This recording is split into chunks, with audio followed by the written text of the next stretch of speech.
Making recommendations works really well transactionally, whereas this internal persuasion, helping customers play out their life if they have it versus if they don't, this will work and be very effective with more of an appointment-based setting. So again, what are the types of reviews that we can do this with? Issuance reviews, onboarding reviews, annual household reviews, or maybe even like life insurance reviews. So we're gonna cover issuance and onboarding. They're pretty similar. But in this type of a review, if we're talking about life insurance, how can we create some urgency? How can we make it the customer's idea to want to get this in place rather than your opinion and your recommendation? It's by asking questions. Let's just say, let's do an example here that you write Coulter a small life insurance policy to pay off the loan on my Ford. And you're proactive and you set an issuance review with me because I'm a current customer and you tell me, hey Coulter, as soon as this thing processes and goes through underwriting, I just want to get with you and I just want to review everything, make sure we didn't miss anything, make sure everything's right because we've only got one shot at making this thing right. We've only got one shot at filing this claim and the last thing that I want is for this to not pay out how we've talked about. So I'm just going to reach out and we'll do a quick review as soon as this issues. Great. So issuance review rolls around. What you'll want to do is you just told Coulter that you're going to do a review. So before you do any sort of selling, review the gosh darn thing.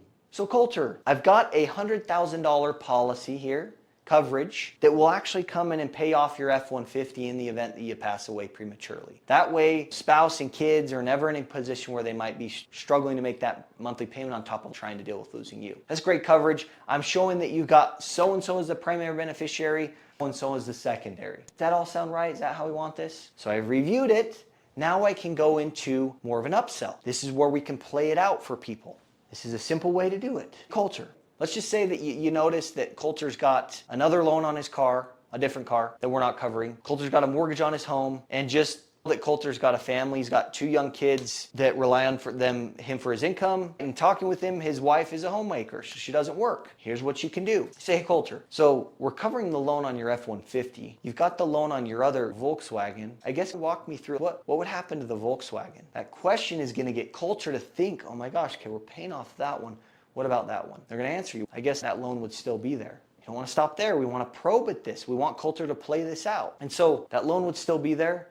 I guess who would be forced to make those payments? Okay, I want you to pay attention to the way I'm asking these questions. Not, hey Coulter, what would happen to the Volkswagen? We want to verbally pace this out because if you ask it that quickly, I didn't even have enough time to internalize what you're saying. So we want to verbally pace it out, and sometimes it might feel like maybe we're stuttering or maybe we're pausing weirdly, but we want to do that so the customer hangs on, right?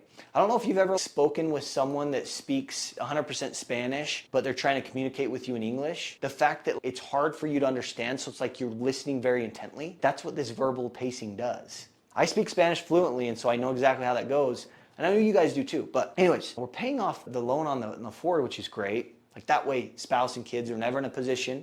We want to constantly remind people why and the benefits, right? Why this stuff is important and what it will do for them. So I guess you've got the loan on the Volkswagen as well. I guess what would happen to the Volkswagen? I'm going to say, you know what? I guess that'd still be there. And I guess who would be forced to make the payments on the Volkswagen? Oh, it will be my wife. I want to keep probing, right? We're playing this out because it becomes very emotional. And Coulter's actually able to, instead of staying so surface level with you, we're getting Coulter to go beneath the surface and actually play this thing out and actually come to a realization that, holy crap, there is a problem and I want to solve it. It's going to create some urgency. The spouse, does she know that? I don't think so. I guess Coulter, would you want her to have those month payments like on top of trying to deal with losing you? I guess if you didn't have to though? No, I guess I wouldn't. Why don't we just look and see what it costs to cover that loan as well? Like that way spouse and kids don't have to have that added financial burden like on top of trying to deal with losing you. Yeah, I'll look at that and you can let me know what you think. I also noticed, Coulter, it looks like you've got the mortgage here through ABC Bank. Is that still right or have you paid that off? Oh, we still got that. I guess what would happen to the house? You see what we're doing? We're literally, in my mind, all I'm doing is, yeah, we solved one immediate need for Coulter to pay off a loan on his car. But is that enough coverage for Coulter? Is that going to completely alleviate the financial burden if Coulter passes away prematurely, right? No. And so what I like to think through as a mental framework here, when I'm doing these issuance or onboarding or even life reviews and talking about coverage and how much coverage they want, go through the deal, right? Loans, income, final expenses, and then everything else. So I'm going through all the loans, and mortgages. Next is income, right? And again, once you ask these questions and help Coulter play it out, there's going to be some urgency that's created. And then like Coulter, now you've helped Coulter identify the problem. You're building this problem gap out. You're making it emotional. Well, would you want spouse to have to struggle to make those monthly payments on top of trying to deal with losing you? I guess if you didn't have to though, helping them play it out, then you can make a recommendation. Would it help you if like I were to see what it would be to like maybe just have the home paid off as well? Like that way spouse and kids wouldn't have to worry about that and would be able to stay in the home and not have to sell out of necessity, keep the kids in the same school. Let me look at that Coulter for you. It's usually not that much more and you can let me know what you think. Super easy, right? But now it's more of Coulter's idea than your recommendation. A lot of power there. All right, real quick, exciting news. We finally have the Win the Week weekly planners available for insurance team members. If you're in a sales position and you're in the insurance industry, I want you to know you've got unlimited things that you can do every single week, but you've got a limited resource of time. So what you choose to work on matters. My question is, are you using strategy or are you just flying by the seat of your pants hoping that you hit your goals, hoping that you end up working on the right things? Listen, if you want to get to that next level, if you want to sell more policies than you ever thought possible, if you want to make more money and have that bigger, fatter paycheck, start planning out your weeks. Take time every day, set aside to review your last week, hold yourself accountable, stop waiting for your agent to do that and just do it, right? Be proactive with your accountability, but then also make plans, make adjustments along the way so that you make sure that you're spending your time the best way, the most effective and efficient way possible, and you will work on the right things. And when you work on the right things, you'll start to sell more. So again, Win the Week weekly planner for team members is available. Check the comments below for a link to purchase, and we'll get you back to the training. Income. You know, the cars are paid off, the mortgage is paid off. I guess, would spouse be financially to cover the basic necessities and pay the bills if your income wasn't there? We're asking the question so that Coulter can tell you, but also Coulter can come to a realization in his mind that there's nothing in place there. And then we're probing at that and we're building out this pain gap. Would you want spouse to have to go and pick up a second job, pick up a job on top of trying to take care of the family? Like I guess if you didn't have to though, right? So we're just helping Coulter play it out, and instead of staying so surface level with you, get below the surface, play out what the consequences would look like if we didn't do anything, right? Now creating some urgency to maybe get more coverage in place. So if you want to go from like selling these small $20 a month policies to like $100+ a month policies, going from like 100,000 in death benefit to 1.5 million, $500,000, like bigger policies, if you want to do that, run these issuance onboarding household life reviews and help them play it out. And if you can get really good at asking these questions and just help your customers play it out, like it just becomes this big win where you're getting more premiums, which means you're making more money. That paycheck's gonna get bigger, it's gonna get fatter, right? It's gonna feel good, but you're also protecting people in a more comprehensive way.